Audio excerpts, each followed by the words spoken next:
Hello everyone and welcome to Always Learning.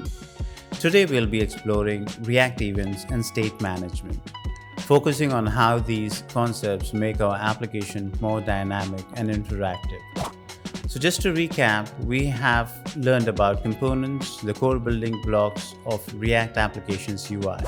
Next, we cover props, which allow data to flow between components, making them more versatile and reusable.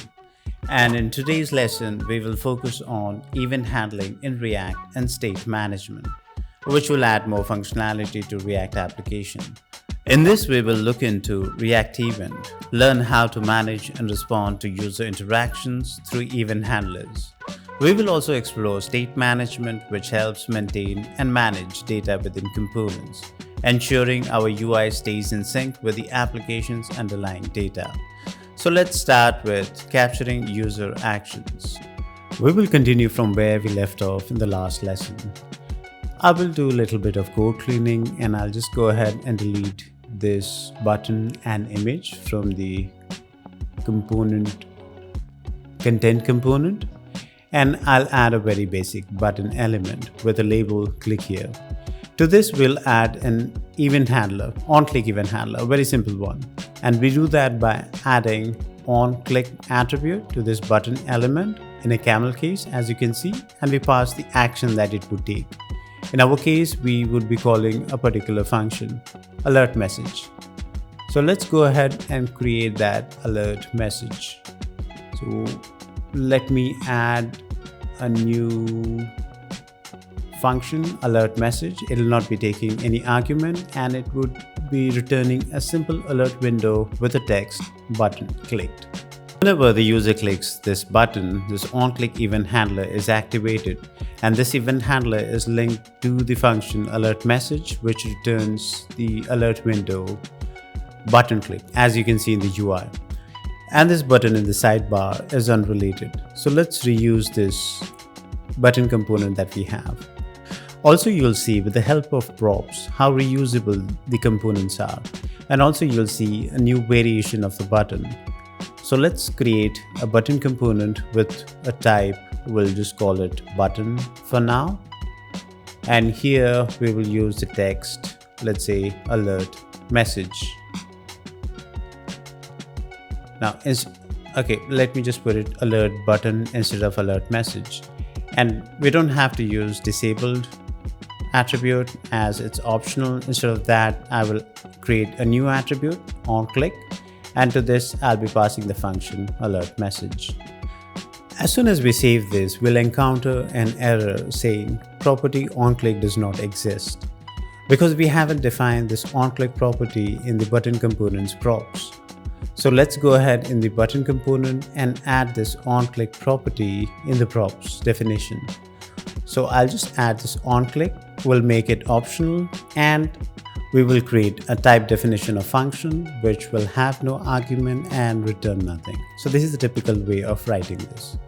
So let's go ahead and add this on click property to the button function to match the button props, and create an event handler on click and pass this particular props that we have added. So as you can see, the UI look and feel has changed, and when we click on this, you will see the same alert button click. Also, you'll notice that nothing happens when we click on the sidebar component button. The reason being, we are not passing the on-click attribute to this button component. And if you see, this on-click property is optional. So that's why it's not throwing any error. So let me go ahead and delete this basic button that we created, as it is not required. And we have this two variation of button, one with on-click functionality and one without. So far we have created this on-click event handler, we updated the button props to accept it, and we passed this alert message function to that. I'll just make a small modification to display the text passed in the content component. Yeah, and let's move forward to the next section. Now I want you to understand one key point.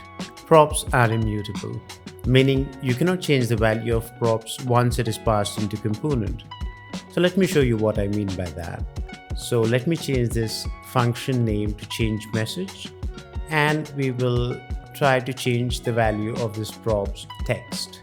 We'll try to assign a new value to this, and we will see whether this gets updated as soon as the on-click event happens on this alert button. Now, my expectation is that it's supposed to change, but let's see what happens. As you can see, nothing is happening. And the reason being same, props are immutable. This is where React hooks like useState come into play, which enables to update the component state, trigger a re-render of component, and reflect the changes in the UI. So we import this useState hook by importing useState from React library, like the one that you see here.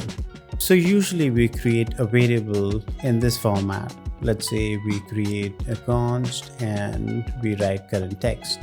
But to create a state variable, we have to use the array restructuring assignment. So here in this case, current text is the state variable which holds the state value, and the set current text is the function we use to update the value of current text. And finally, we have useState text, which initializes the state with the value of text. Let me explain this with the implementation. So let me just copy the state variable and paste it in the content section, and we will try to modify this value of the state variable. Like I said, we can use this set current text function, and we will assign a new value to that. Let me update the label for this text, for this button, to make it consistent. So I'm putting a change message, and when we click on this, as you can see, the text in the paragraph has been updated. Now let me just refresh and set the initial value to blank. As you would see, nothing is being displayed in the paragraph. I will revert the value back to text. Now to understand this, let's try using another state variable. We'll use the classic example of counter. So I'm creating a state variable of counter and set counter to update its value, and the initial value I'll set it to 0. And let's create a function to update the counter. So the function would be increment counter. It has any argument, and it would just set the counter to counter plus 1. Yes. And let's create a new button for this. So we'll create a new button. As you can see how reusable this button component is. So we'll create a submit variation. We'll change the text to increment counter, and the function that we are passing is increment counter. Let's now display the counter text in the UI by adding the variable. So here, as you can see, we have added. So now let's go and click the buttons. When you click on change message, you see the data is getting changed. Click here is not doing anything, and increment counter, as you can see, is incrementing the counter value that we are showing in the UI. So now let's go ahead and add one more variation of the button, where what we can do is we can reset the all value. So as you can see, we will implement all the variations of button that we have created so far. Let me just update all the values here, and I'm creating a new function, reset all. And here we will be writing the logic to reset the main content of the content component, and also we will reset the counter. So in this, we just need to use the setter method of set current text. Let me just copy and paste it here, and I will set the default value to the text. So it will show the initial value. And similarly, I'll just go ahead and update the counter value as well. So let me just copy this set counter method, and I'll set the default value to 0, how it was initially. So now if we go ahead and click on the buttons, you can see it is working as expected. Let me just modify the UI a bit to make it look a little bit better. So instead of block, I'll put the display in inline block. Everything will be shown in one line. And let me just add a horizontal line to separate the reset all button. Yes, now it looks much better. So click here, not doing anything. Change message is updating the state of the value. Increment counter is incrementing the counter value that we have added, and reset all button is resetting everything. So as you can see how reusable and flexible the components become as we add props or event handling or state management to it. So this is all we had for this lessons. So just to recap, we created event handlers to the button that we created in the last lesson, and along with that we added state management to change the value dynamically in the UI. So thank you for your time and attention, and I hope this session was helpful in advancing your React skills. So what I'll do is in the next lesson, I'll give you something more practical, because once you start understanding the basic concepts that we have covered so far, it'll give you a strong foundation to build more interactive and dynamic applications using React.